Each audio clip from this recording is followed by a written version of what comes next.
এবার আমি তোমাদের করাবো হচ্ছে পার্টস অফ স্পিচের সব থেকে শেষ পার্ট, ইন্টারজেকশন। ইন্টারজেকশন কাকে বলে? যেসব শব্দগুলো দিয়ে আমরা হঠাৎ করে আমাদের মনের ভাবকে প্রকাশ করি। যেমন কেউ খেলায় জিতে গেছে, হুররে আমরা খেলায় জিতে গেছি। আমরা শুধু তো বলতে পারতাম যে আমরা খেলায় জিতে গেছি, তা না করে কি বলি? হুররে আমরা খেলায় জিতে গেছি। এই হুররেটা আমরা আমাদের ভেতর থেকে মনের ভাবটাকে বেশি করে আবেগ দিয়ে প্রকাশ করছি।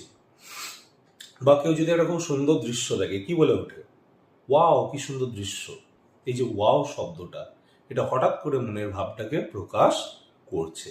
তো মনের ভাব অর্থাৎ দুঃখ হতে পারে, আনন্দ হতে পারে, অবাক হওয়াও হতে পারে, আরো বিভিন্ন রকম মনের ভাব যেগুলো থাকে, সেগুলো হঠাৎ করে যে শব্দগুলো দিয়ে আমরা প্রকাশ করি সেটাই হচ্ছে ইন্টারজেকশন। কেউ যদি চিমটে দেয় তাহলে কি বলি? আউচ, কি লাগলো। এই আউচ এই শব্দটাও হচ্ছে ইন্টারজেকশন।